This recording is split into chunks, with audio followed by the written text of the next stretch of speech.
بسم اللہ الرحمن الرحیم۔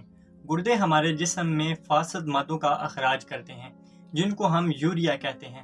یہی یوریا جو ہے بگڑ کا یورک ایسڈ کی شکل اختیار کرتا ہے جو گھٹنوں کے درد کا سبب بھی بن سکتا ہے۔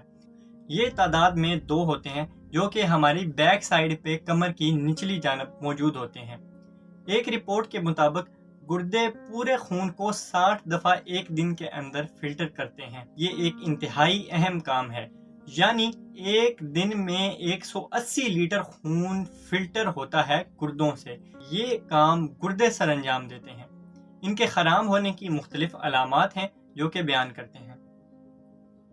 خون کی صفائی نہ ہونے کی وجہ سے سب سے پہلی علامات جو آتی ہیں وہ سکن کی ہوتی ہیں، یعنی الرجی، کیل، مہاسے اور چنبل وغیرہ کا ہونا۔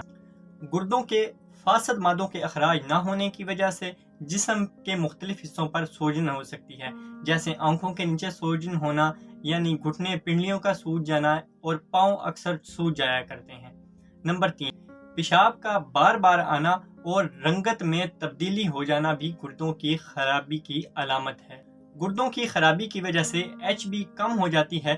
HB کا کام ہوتا ہے جسم کے اندر آکسیجن کو سپلائی کرنا، اور اس سے تھکاوٹ نہیں ہوتی۔ اگر گردوں کو خراب ہو تو ہر وقت بے وجہ تھکاوٹ بھی رہتی ہے، اور اس کے علاوہ گردوں کے مقام پر درد ہونا اور پتھری ہونا گردوں کے خراب ہونے کی علامت ہے۔ اگر آپ کو بھی یہ علامات ہیں تو آپ کو گردے کا ٹیسٹ کروانا ہوگا۔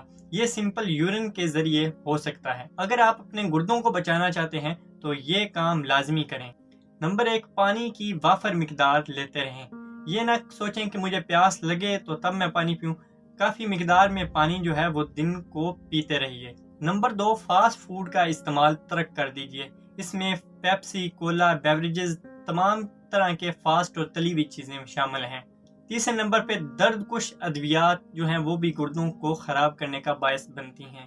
چوتھا، جو ہم بہت زیادہ کرتے ہیں، یعنی پیشاب کو روک کر رکھنا، یعنی کوئی بھی کام ہو ہم پیشاب کو روک کر رکھتے ہیں، جس کی وجہ سے گردوں پر دباؤ پڑتا ہے اور گردے خراب ہو سکتے ہیں۔ یہ تھی گردوں کے بارے میں مکمل تفصیل۔ آپ علامات سے دیکھ کر پہچان سکتے ہیں کہ آپ کو گردوں کا مسئلہ ہے یا نہیں، اور اگر ہے تو احتیاطی تدابیر اختیار کر کے اس سے کافی حد تک بچنا ممکن ہو سکتا ہے۔ صدقہ جاریہ کے لیے دوسروں تک شیئر کیجیے۔ میں ہوں حکیم اسامہ خالد۔ السلام علیکم۔